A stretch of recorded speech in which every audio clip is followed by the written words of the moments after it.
సూర్యాపేట జిల్లా తుంగతుర్తి నియోజకవర్గం అర్వపల్లి రోడ్డు ప్రమాదంలో మరణించిన నల్గొండ ఉపాధ్యాయులు కల్పన గీతాల మరణం చాలా బాధాకరమని రాష్ట్ర రోడ్లు భవనాలు సినిమాటోగ్రఫీ శాఖల మంత్రి కోమటిరెడ్డి వెంకటరెడ్డి అన్నారు.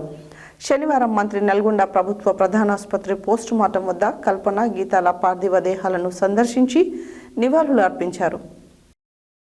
సూర్యాపేట జిల్లా తుంగతుర్తి నియోజకవర్గం అర్వపల్లి రోడ్డు ప్రమాదంలో మరణించిన నల్గొండ ఉపాధ్యాయులు కల్పన గీతాల మరణం బాధాకరమని రాష్ట్ర రోడ్లు భవనాలు సినిమాటోగ్రఫీ శాఖల మంత్రి కోమటిరెడ్డి వెంకటరెడ్డి అన్నారు.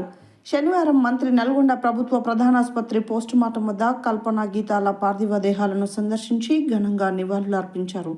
ఈ సందర్భంగా మంత్రి కల్పన గీతాల కుటుంబ సభ్యులకు ప్రగాఢ సానుభూతిని తెలియజేశారు. అంతేకాక ధైర్యాన్ని చెప్పారు. భగవంతుడు కల్పన గీతాల ఆత్మకు శాంతి చేకూర్చాలని ప్రార్థించారు. సంతోషంగా సంక్రాంతి పండుగ జరుపుకొని నల్గొండ నుండి పాఠశాలకు వెళ్తూ రోడ్డు ప్రమాదంలో కల్పన గీతాలు దుర్మరణం పాలు కావడం బాధాకరమని అన్నారు. వారి కుటుంబానికి వారి మరణం తీరని లోటు అని అన్నారు. ఇదే ప్రమాదంలో గాయపడి హైదరాబాద్లో చికిత్స పొందుతున్న మరో 2 ఉపాధ్యాయులు త్వరగా కోలుకోవాలని, ఇందుకు గాను వారికి మంచి వైద్యం అందించాలని డాక్టర్లను కోరారు.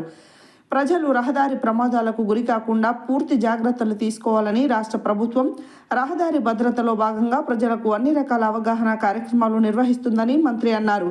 వాహనాలను జాగ్రత్తగా నడపడం, సెల్ ఫోన్ మాట్లాడుతూ వాహనం నడపకూడదని, 2వీలర్ నడిపేవారు ప్రతి ఒక్కరూ తప్పనిసరిగా హెల్మెట్ ధరించాలని, ప్రతి ఒక్కరూ రోడ్డు భద్రతా నియమాలను పాటించాలని, రోడ్డుపై ప్రయాణించేవారు క్షేమంగా వెళ్లి క్షేమంగా ఇంటికి వచ్చేలా అవసరమైన చర్యలు తీసుకోవాలని కోరారు. నల్గొండ జిల్లా కలెక్టర్ బి చంద్రశేఖర్, మాజీ మున్సిపల్ చైర్మన్ బుర్రి శ్రీనివాస్ రెడ్డి, ఇతర ప్రజాప్రతినిధులు, అధికారులు ఉన్నారు.